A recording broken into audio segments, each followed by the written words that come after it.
Last I heard, he was calling me Carney. The short of it is that, yes, the method works. Wim is a really interesting dude, but 18 or 19 people have died by drowning. And the crazy thing is, if you look at the comments on the video, they're insane. They all hate me. Yep. It's exposing this cultic nature around Wim Hof, which is raising even more questions. What about his son, Enahm? In Hindi, is the same translation as it is in Dutch. No name. Oh. Enahm. Oh, okay. Yeah. That's his name. When Enahm was born, they were like, what do you want to name the kid? And Wim Hof was like, a name. And they're like, okay, Enahm. That's how the dude got his name. He is literally Voldemort, the man with no name. When my videos go up, Enahm, Voldemort, we talked about him earlier. Okay. He watches my videos and then hits me with YouTube copyright and privacy complaints. Like half of my argument is with the Hofs and the other half is like with YouTube's terms of services. You talk about anthropology, you talk about psychology, human behavior, you talk about, of course, Wim Hof. Do you have a content strategy in place? Because it looks very random. I find super specialization one of the great failings of the modern world. YouTube wants you to be super focused, right? You want to be the guy who just reviews Teslas and Elon Musk. The challenge with my whole career has always been, how do you do the things you want to do and make money at the same time? Like, what's that alchemy? This month, I did have a video blow up. Like, can you even envision 700,000 humans in a location? Wow, like, my brain can't huge. even handle it. There are many journalists nowadays who are looking to, break out as creators to sustain a better lifestyle. What message would you have? What kind of videos should they make? Man, I don't know, get into real estate or something. It's really, really hard. Overall, I'm still ROI negative on all of my things. And the only reason I'm able to support myself is that I had this book that was a New York Times bestseller. Like, I have this other career I've been reasonably successful at. So if you're getting into YouTube, it's really hard to guarantee you're going to monetize yourself. If you're in this for the money, run. Hi everyone, this is Shubham Tiwari and I welcome you to the Fireside Chats. Today's guest is an investigative journalist for whom the truth matters. He's the New York Times Bestselling author of What Doesn't Kill Us, The Wedge Evolution, and several other books. In his own words, he has investigated strange, bewildering, dark, and awe-inspiring stories for more than 20 years and can't imagine wanting to do anything else.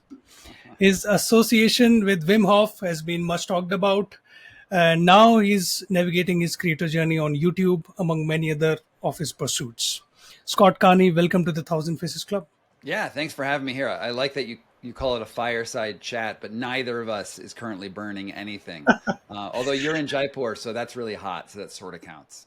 I'm burning midnight oil, if that counts. There you are.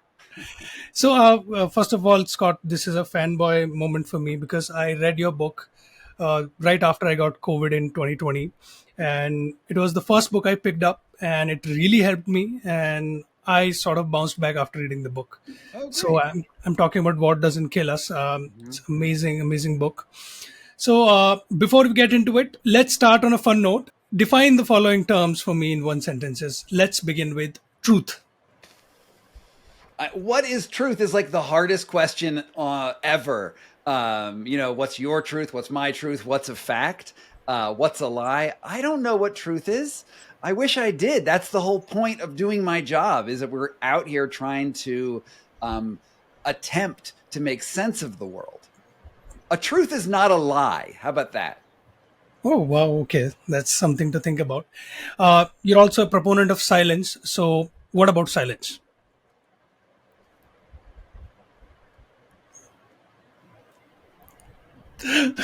Wonderful. Breath. Life. Breath is life. Thank God you didn't, hold your breath this time.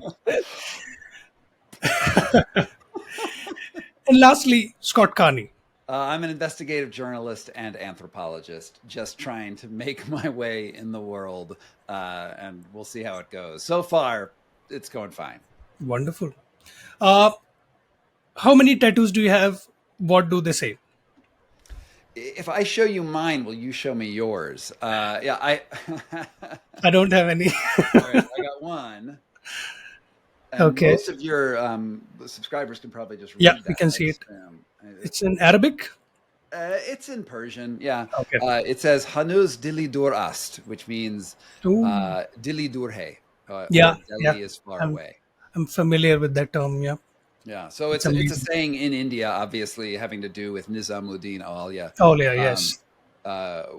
who basically wrote a note to a king who was coming to kill him, Tughlaq, who was out of town, and he said he did something bad to the king by stealing all his building materials to build a big mosque called Nizamuddin, which is now a very important mosque in Delhi. And the king said, "I'm coming to kill you when I get back to Delhi." And Nizamuddin just wrote that one line saying, "Delhi is far away," which was basically him saying, "Come get me."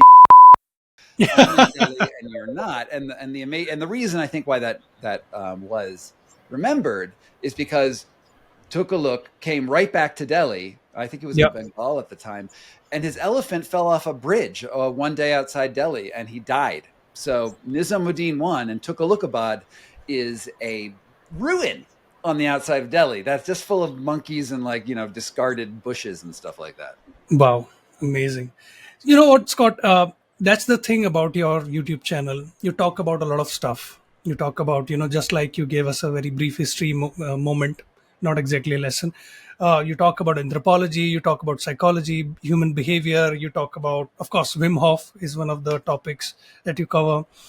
And of course, you have another YouTube channel where you investigate. So, is this by design, or do you have a content strategy in place? Because it looks very random from the outside. Yeah. No, it's random. I'm totally a random dude. I'm like a dilettante. I've got no focus. I'm the most ADD person you've ever had. And if I'm interested in something, I'll make something occur. I find super specialization one of the great failings of the modern world.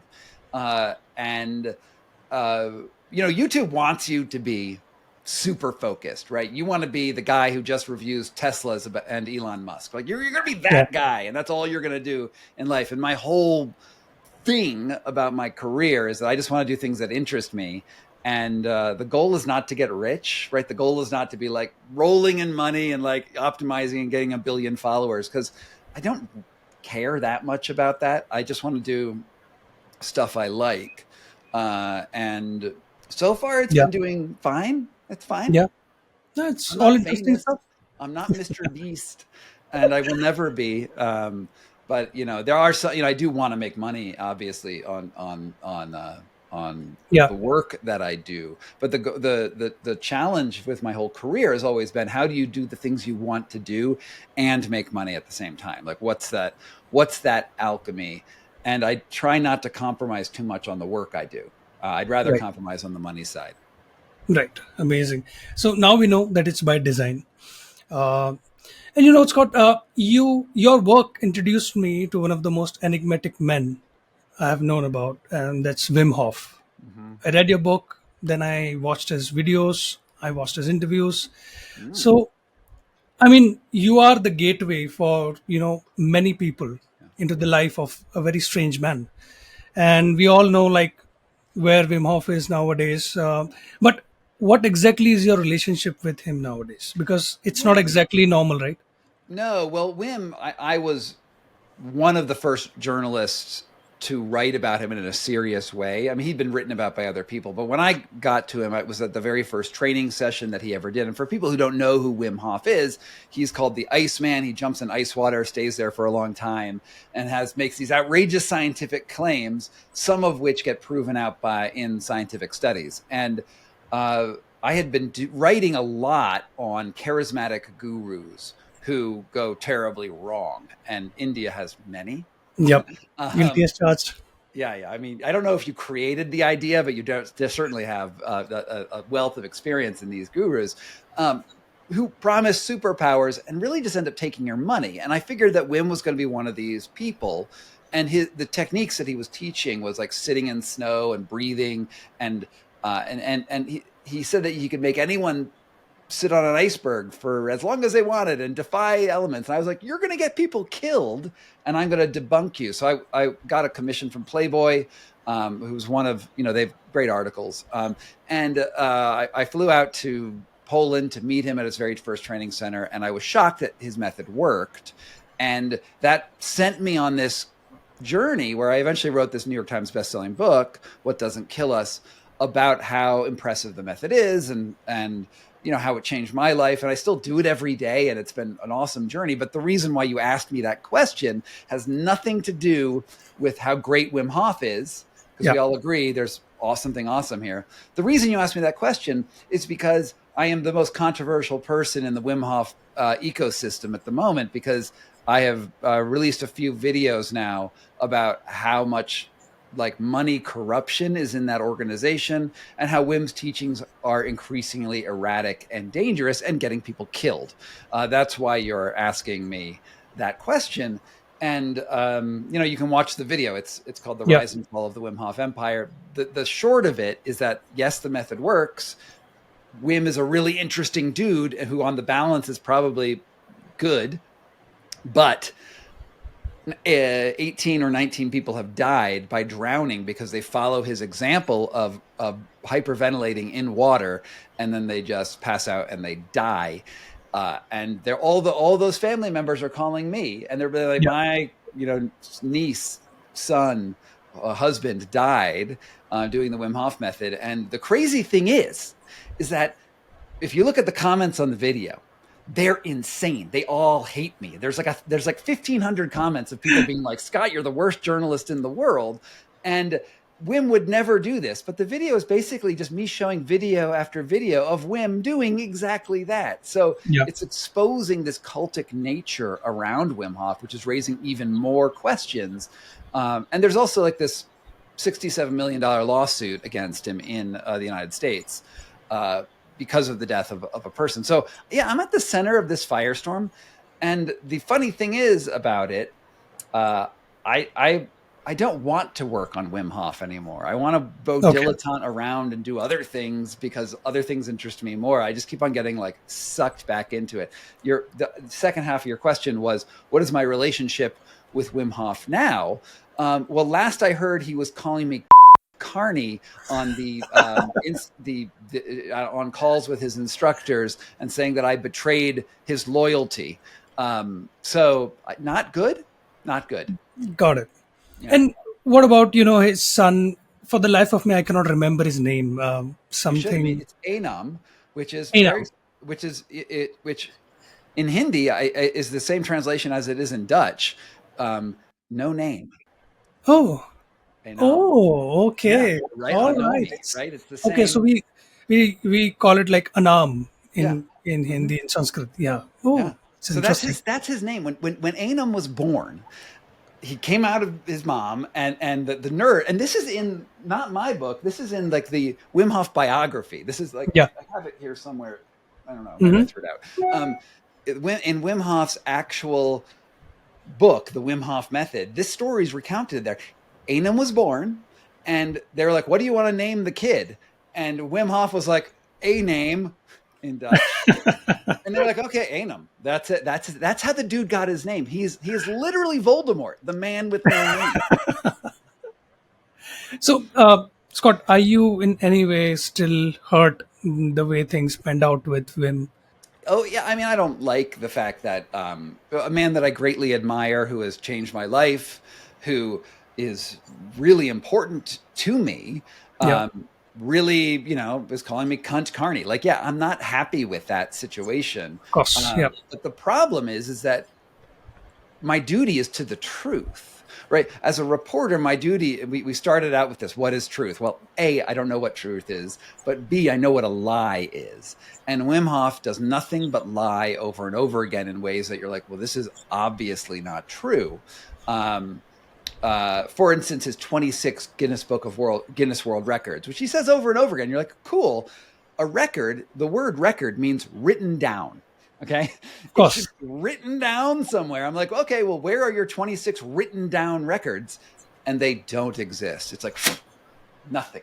No, there's one that's in Guinness that's currently there. There might have been another one in Guinness in an old edition of the book. Right. And after that, I don't know, most of those records are lies. And it's over and over again, claims that have made Wim very famous are just total fictions. And I find it a real I mean, I find it personally insulting that that that it has to be me who's coming out there and calling him and all these things. Right. And his followers basically are like, well, it's fine. It's just Wim being Wim. And but who, like, that's cult mentality. Yeah. That's not, oh, I'm a rational person and like if you lie to me, it's okay. No, this is like Elizabeth Holmes and this is Sam Bankman-Fried. This is Wim Hof. And the complexity is that Wim Hof can still have a great method that can change the world and make people awesome and whatever. That can still be true. And it could also be true that he's a flagrant liar and a fabulist and should not be taken with great seriousness. Like Right. those two things actually are true at the same time. And this is Yeah. what Contradictions. Yeah. yeah. Yeah. Absolutely. And the people hate me because they don't want the contradiction. They want Yeah. Superman. Yeah. And I could care less about Superman. He's a prophet and he's a madman. Great. And that's what I wrote in What Doesn't Kill Us. That's the end of What Doesn't Kill Us. He almost gets us killed on a mountain. and I'm like, oh, I almost died going up this mountain because I was following you. And you are a madman. And yes, there's something cool, but no, there's something really wrong with you. And if we could all just for a minute accept that humans can be contradictory, then everything would be fine. But Yeah. Wim doesn't want that. Enahm sees that as a way to lose a lot of money, and instead, what's happening is very adversarial. Yeah. Right. Last question on Wim Hof. When I tried, when I was trying Wim Hof method, I thought there was no ceiling, to it. Like it's going to make me better and better and better. But you, in one of your videos, like proved that there is a limit to it as well. After a certain point, that was a eye opener for me. So, like, what is the future of Wim Hof method in your eyes now? Well, a future of the Wim Hof method or future of the organization, because those are two very different things. Yeah, I mean the method first, if you can. So the method is there. It's not deep. There's nothing more to it than ice water, breathing, and a little bit of mental focus that you learn by doing those two things. Right. That is the method. The future is the same as the past. The method will be the method. I mean, Wim stole it from yoga. Right, it's Bhastrika Kumbhaka, and it's got and Nishisheka Rashaka Pranayama. These are the two techniques that he just combined. It was like, here's the Wim Hof method. Well, fine, okay. I don't even know if the yogis invented it. It probably came out way before them, right? Yeah, thousands of years old. Yeah.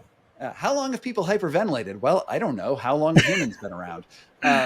So what's the method will be the method and it's still good. Go do it. Like, fine. And if you don't like it, try a different method. No big deal. Like, it does peak at some point, but you can still use it and maintain it as a habit in your daily practice. And it's still fine. It's all good. What's the future of the organization? My prediction is that it will fall apart. Like all of these charismatic gurus who get so famous so fast, which is really what Wim is. I mean, there's at least one major lawsuit in the United States. I predict there will be more because there's a number of people who've died. Right. And people who die get angry, and people who get angry sue. At least if you're American, you sue. And since most of his funds come out of America, since we're the big market, I think that he's going to be in a lot of trouble because of that stuff, and because they can't correct their course. They can't, after you've been lying for 10 years and, I have 26 world records and this can cure cancer and like the other things that he said, after you've been doing that so long, how do you release the new video on YouTube and be like, so everyone, I am a liar. Like the internet will eat him alive. Like, like we don't like people who admit they're liars. We like liars who stick to their lies. Oh, absolutely. So I predict there's gonna be a major scandal, and you're already seeing anyone who hangs out in the Wim Hof method for a long period of time, who's not like on the inner circle, who's getting like paid by, there are people who like are getting money, like big checks from the Wim Hof method, but anyone who comes in and like tries to do stuff with the Wim, they all get alienated. and they all leave at some Right. point. So I think that I predict that there'll be something like that. I don't know if there's a sex scandal or anything like that. That's usually what we do in That's America. always on the cards. Yeah. Yeah, I mean, there might be. There's no, Yeah. but I don't know of anything. But like, Wim's friend Russell Brand, Oh, just yeah. a week ago, just got in a lot of trouble Yep. for the number of rapes that he's been accused of. There could be stuff like that out there. I just don't know. Got it. So something related to that. Sometimes a blurry circle or an oval, appears on top of your mostly Wim Hof videos.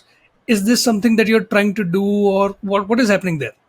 Oh yeah, no. So when my videos go up, Enahm, Voldemort, we talked about him earlier. Okay. He says he watches my videos and then hits me with YouTube copyright and privacy Okay. complaints, which are like a terms of service violation to get my videos removed from the internet. Now they don't have any basis as far as I can understand. Like if you actually read the terms of service, it's I do everything legally. Like for instance, in one video I put out, he hit me with I want to say 8 copyright violations, Wow. saying Okay. that he owns the copyright to all these footages, and therefore I violated his copyright, and he'll sue me for this. And I was like, oh, I was scared. I was like, oh my god, did I do something wrong? Because I mean, a lot of people on the internet and YouTube use images from sites they haven't like paid Yeah. thousands of. I mean, it's very common. Yep. And so I was like, oh no, like, does he have a case? So then I hired a lawyer. I spent like 10 grand. Like I was going into this, and like it turns out that he didn't own the copyright for anything. He just submitted the claims. Okay. And To there's also harass you. yeah, Yeah. and it's internet harassment. And then he also has these things, something called a privacy complaint, which I'm still trying to figure out what even that is. And it's like he claimed that he was a person in a video who wasn't there, and he claimed that person issued a privacy complaint. And so if you put a fuzzy circle over them, and YouTube has these internal tools to do that after you've uploaded a video, Yeah. that solves the issue. It's super weird and wonky, and it looks dumb. And I know, Yeah. like half of my argument is with the Hofs, and the other half is like with YouTube's terms of services. It's like this parallel legal system that doesn't have any judges. It has algorithms and like call center workers who have like 2 seconds to think about your case, and then they go off Yeah. to the next case. It's bizarre, and and sometimes what will happen is they'll reject a video, and then I'll have to go put it back up, and then I Yeah. file counter. It's a mess. It's a mess. Yeah. So speaking of money, Scott, one of the things that we do on this show is to break down revenue streams of large creators, big creators like you, for the Oh, we should ones go who are just call beginning. Mr. Beast or something. Calling me a large creator is ridiculous. Okay. So, what information can you give around, let's say, YouTube revenue? How much you're So, I making? mean, I think that the rule of thumb is looking at YouTube videos is you get about $4,000 for every million downloads you get views. That's like really rough rule of thumb. I mean, there's some variations here and there, but that's usually what it comes down to. So to call me a big creator is laughable, since I've had in total on my channel 1.7 million downloads. But that's how it works. And like, I haven't really made any money on YouTube that's like, should raise any eyebrows. It's, my checks are usually like $200, $100 a month. But this month I did have a video blow up. And it was really strange and awesome. It was awesome because it had nothing to do with Wim Hof. Yeah, And it was that an was old amazing. video that I put out about neuroscience experiments on the brain, where you cut the brain in half and like you see how the brain operates, and it tells you something about consciousness. That video 1 week ago exploded and has like 740,000 downloads in the last week. Wow. And it every hour, like it's getting like 3 to 10,000 downloads every hour. Right. Consistently. So yeah, and my subscriber count doubled. I have like 21,000 subscribers, and it's weird to go viral. Like it's weird because like, before my videos would get maybe 1,000 downloads, right? And some would have like 50, but like the average, like normally it'd be like 1,000. And so to suddenly have, like, can you even envision 700,000 humans in a location? Wow, Like that's my brain can't huge. even handle it. It's like that's a city. Yeah. Maybe it's a neighborhood, but like it's a city where it's like stadiums packed full of people, and they all have their own like lives Yeah. and perspectives on me. And in this video, they all love me. Many of them love me. Most of them love me. Some people hate me. In the Hof videos, everyone hates me. No, I mean, see, also it's very fascinating how humans, share information with each other, because one of my friends shared that very video with me, and he, asked me to check it out before talking to you. He was so Oh, cool. excited.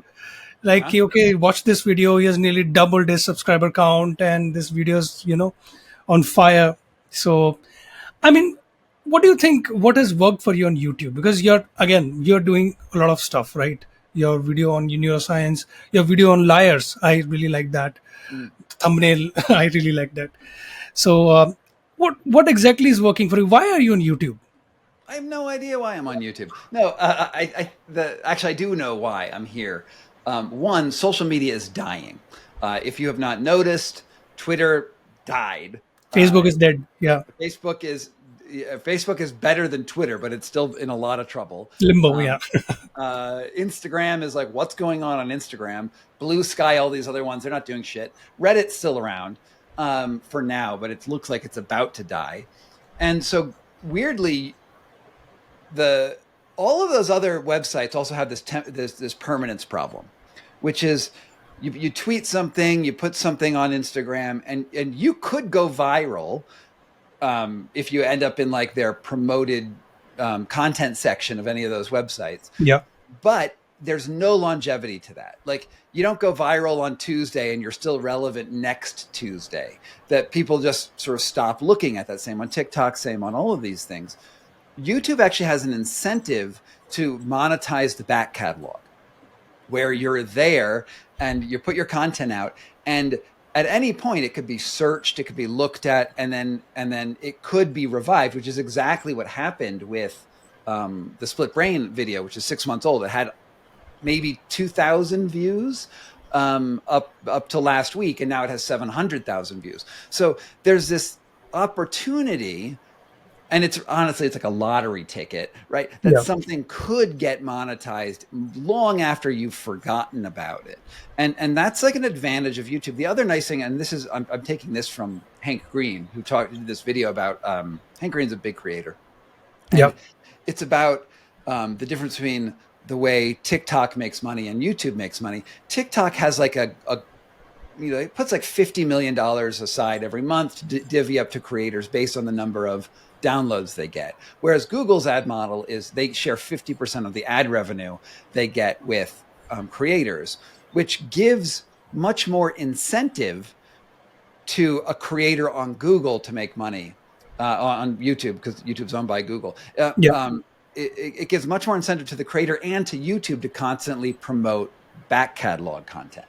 And constantly try to get something. Whereas TikTok, it doesn't care. It's already monetized it, and there's like no cap on what's there, and it only monetizes in that one short time frame. So I think YouTube is like the best of these platforms that's out there from a structural standpoint. Right. And in addition, and there's this one other problem, and I have a video coming out about this actually in the next month. I may have recorded a bunch. I don't know. It's in the lineup. Mainstream media is dead as well. Yeah, Like New York Times, like who goes to the New York Times first in the morning anymore? yeah, NPR is our radio syndication in the United States. Some people will go there if they're driving, okay, I'll turn on the radio. But like in general, a lot of these mainstream players where I got my start, like in Wired magazine, Mother Jones, Playboy, Esquire, like these places that I used to write for, they don't have the impact that they used to. right. Now a major player like Vox, which was briefly a huge company with billions of dollars of capitalization, they compete in the same social media feeds that ex-Vox journalist Johnny Harris competes in.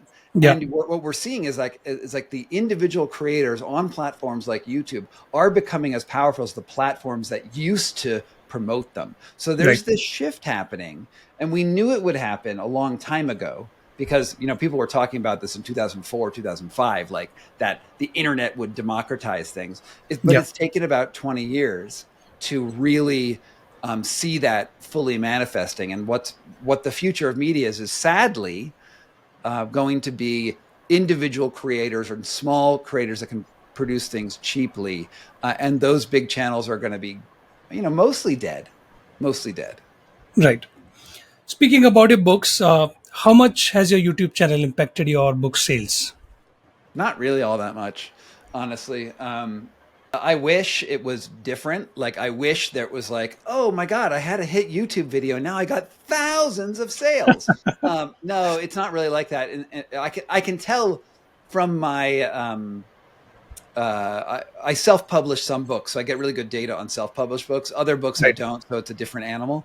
My self-published book sales have tripled in the last week that my video has Wow. gone up. Okay. Yeah, but I wasn't really selling all that many anyway. And Still, it's a good start, right? yeah. I mean, it's fine. It's sort of like for every 100,000 downloads, I probably am selling like 5 extra books. You mean Not all views, that, right? huh? You mean views? 100,000 Yeah, for views? every like 100,000 views, I'm probably selling like 5 books, which is really Okay. not interesting. It's not Okay. interesting money. I'm making currently. It looks like I'm making more on AdSense with this explosive video than I am on like the Wedge, which was the book that was sort of like most mentioned in that video. Right. Um, the nice thing about book sales, though, is that they sort of magnify in a different way. Is that once somebody has come into that and read it, they will, if they like it, they'll tell their friends, and so it's a longer Yeah. lead time than what you see on the channels. So maybe ask me in a month or a year, and we'll see. Yeah. We'll have you again on this show. Mm. Scott, you started as a journalist. Now you have, let's say in the parlance of YouTube, you're a creator now on YouTube. So you have made this I'm journey. still a journalist. Yeah, of course. Apart from being an anthropologist as well, and there are many other things. And of course, you're a writer. So, to anyone who's listening to you right now, because there are many journalists nowadays who are looking to, break out as, let's say, creators to sustain, a better lifestyle. What message would you have? What kind of videos should they make? What kind of reporting should they do in the times of, let's say, YouTube? Man, I don't know, get into real estate or something. I mean, I don't know. I mean, like it's really really hard. So I've been at this YouTube channel. I did 226 YouTube videos, and only one has actually caught fire.